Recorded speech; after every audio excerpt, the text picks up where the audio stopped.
Hi, I'm John Stevenson, and we're going to be looking at Zechariah chapter 3, where we read of the devil and dirty clothes.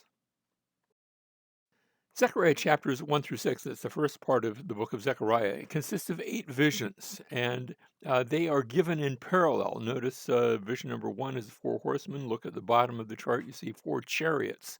Likewise, in chapter 1, verse 18, and chapter 2, verse 1, you have 2 visions, horns and smiths. That's a picture of judgment, measuring line. Also, a picture of judgment about Babylon. And slip down to chapters 5, verses 1 all the way down to verse 5 and following. Again, you have those those visions of judgment, and the woman in the basket. Shinar is another word for Mesopotamia, where Babylon is. Right now, we're in chapter 3, and notice the 2 central visions. One is Joshua the high priest. Next time, we'll see Zerubbabel and the lampstand. So these are 2 individuals that represent other people. So, chapter 3 and verse 1, then he showed me Joshua the high priest. Now, this isn't Joshua in the Battle of Jericho. That was hundreds of years earlier. This is another person by the same name, Joshua the high priest. And notice he's standing before the angel of the Lord and Satan. Now, when you read about Satan, the Hebrew says ha Satan. You say, what's the ha part? That's the definite article. We would say the Satan. So notice Satan, we usually use it as a name, but technically it's a title. So the Satan standing at his right hand to accuse him. And lasitnu is the term accuse. If you look carefully, you see the same the same consonants from the term Satan.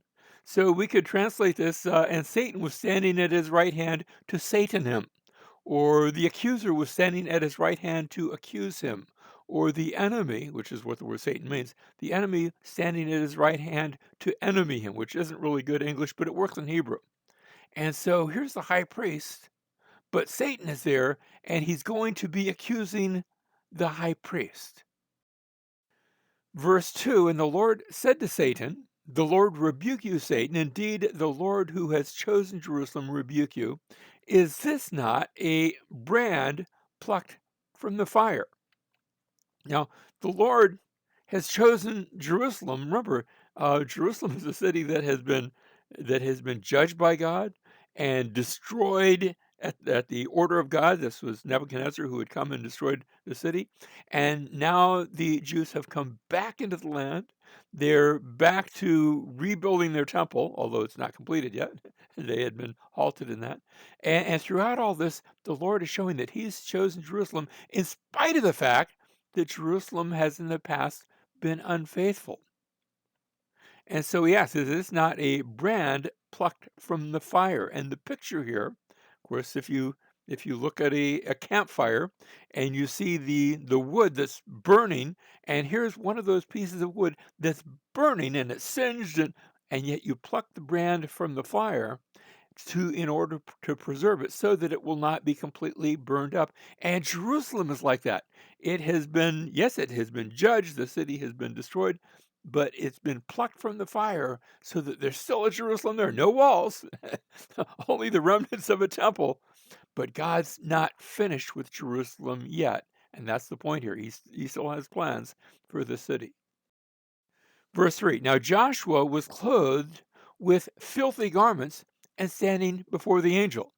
Now, the fact that he's clothed with filthy garments, the high priest was supposed to be, he was supposed to be clothed with garments that were perfect and pure and clean and spotless, no spot upon them. And it's not just that he has a little spot, these garments are wretchedly filthy, which is why the Satan, the enemy, the accuser, is accusing him. You see, it's one thing when people accuse you and you haven't done anything wrong. But here, Joshua has done something wrong, and I'm not picking on Joshua.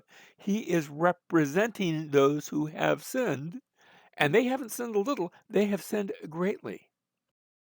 Verse 4, and he spoke and said to those who were standing before him, saying, this is God speaking, remove the filthy garments from him. Again he said to him, see, I have taken away your iniquity. So the filthy garments are going to be taken, and the filthy garments represent iniquity. One is representing the other. And it's a picture of how the iniquity, the sin of God's people, notice I've taken away your iniquity away from you and will clothe you with festal robes. Verse 5, then I said, let them put a clean turban on his head. So they put a clean turban on his head and clothed him with garments while the angel of the Lord was standing by. And so all of this takes place.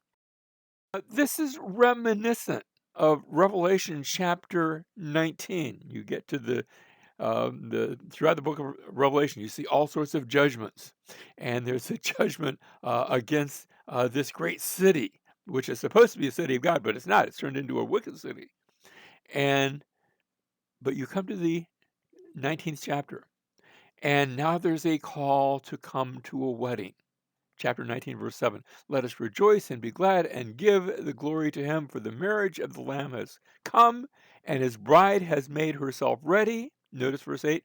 It was given to her to clothe herself in fine linen, bright and clean, for the fine linen is the righteous acts of the saints. Now, you almost expect to hear that the fine linen in which she is clothed, that's the righteousness of Christ, which is given to her. And it's true that it's been reckoned to us where we're treated as though we are Jesus. But that's not what we see here. And you say, well, why not?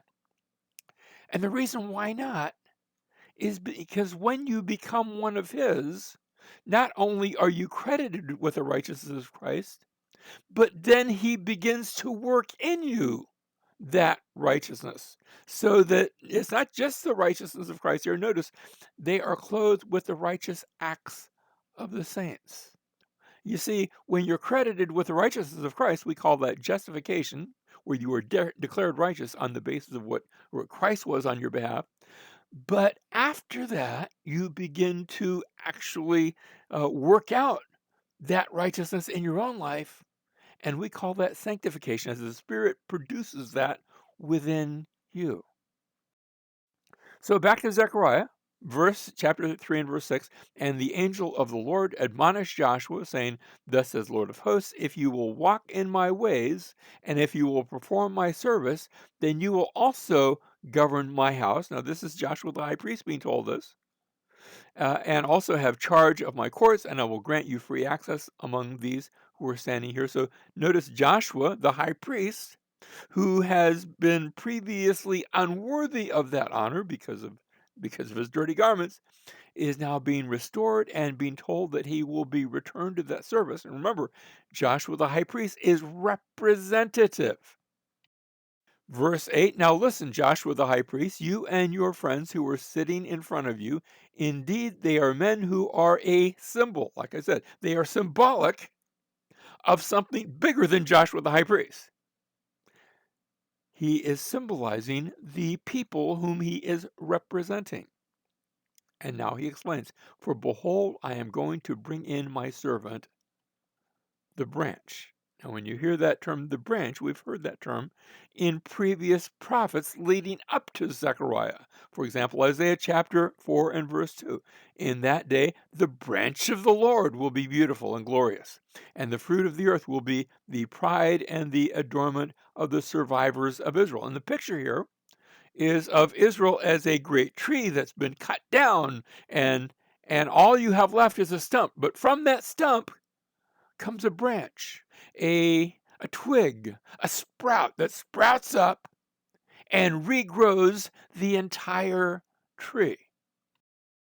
Jeremiah chapter 23, verses 5 and 6 give the same prophecy. Behold, days are coming, declares the Lord, when I will raise up for David, here it is again, a righteous branch, and he will reign as king and act wisely. So notice, this is the Messiah, the son of David, that's to be this branch. He will reign as king and act wisely and do justice and righteousness in the land. In his days, Judah will be saved, and Israel will dwell securely. And this is his name by which he will be called, the Lord our righteousness. So yes, good works are produced, but it begins with the Lord who is our righteousness, who comes and he begins this process of sprouting forth and growing that which had been cut down. Chapter 3, verse 9, for behold, the stone that I have set before Joshua.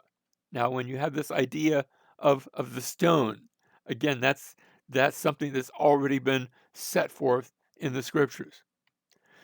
This idea going all the way back to Moses, when they'd come out of Egypt and they were in the wilderness and they had no water, and God says, "Come here. I'm going to be on this rock. It's going to represent me, and you're going to strike the rock. You're going to strike the stone, and from that will come forth rivers of living water, which will nourish and help the people to survive." So this idea of God as the rock, but notice the rock which is stricken. Well, notice here, behold the stone that I've set before Joshua. On one stone are 7 eyes. In other words, it's picturing God, but the God who sees everything. Nothing goes beyond his knowledge. Psalm chapter 118, verse 22, the stone which the builders rejected has become the chief cornerstone. Now think about this. Here's the stone again, but now the image changes from the stone in the wilderness to a stone used in building. But instead, the stone which is to be used in building and rejected by the builders. They said, that doesn't really fit what we want to do. But instead, God takes the stone that the builders rejected and he says, no, that's going to become the chief cornerstone. That's the stone on which everything else hinges. Verse 23, this is the Lord's doing. It's marvelous in our eyes. This is the day which the Lord has made. Let us rejoice and be glad in it. A wonderful psalm that our Jewish friends would sing as they came to the Passover each year. And so think about this.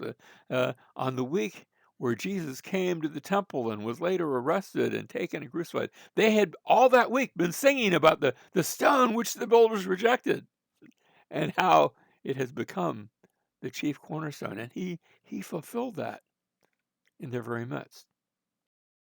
Well, going back to the stone, notice the stone I've set before Joshua, on one stone are 7 eyes. Behold, I will engrave an inscription on it, declares the Lord of hosts, and I will remove the iniquity of that land in one day. That idea of engraving something, of inscribing, especially when it has to do with a priest, there were a number of priesthood inscriptions that were given back in the book of Exodus, and we're going to see that follow up even to here in Zechariah. For example, Exodus 28, verse 36, you shall also make a plate of pure gold and shall engrave on it, inscribe on it like the engravings of a seal, holy to the Lord. And that was going to be part of what the high priest wore. Likewise, chapter 39, verse 30 of Exodus. And they made the plate of the holy crown. That is, he had a turban, but around the edge of the turban was a crown, a seal, and it was made of pure gold and inscribed it like the engravings of a signet, holy to the Lord. That is, that the high priest stamped on him were the words holy. He was set apart to God. So back in chapter 3, verse 10, in that day, declares the Lord of hosts, every one of you will invite his neighbor to sit under his vine and under his fig tree. Now, notice what's happening. In verse 9, you had this idea, this picture of iniquity being removed, and instead God's people being holy to the Lord. And once that takes place, then prosperity, which remember that when you describe, sitting under his vine, under his fig tree, that's language that had been used way back in Solomon's day. How there was such prosperity that everybody had his vine and everybody had his fig tree and everything was wonderful. But that was then, and this is now. And here the prophecy is saying, but there's coming a day when the iniquity will be removed and the good old days will be back and better than ever.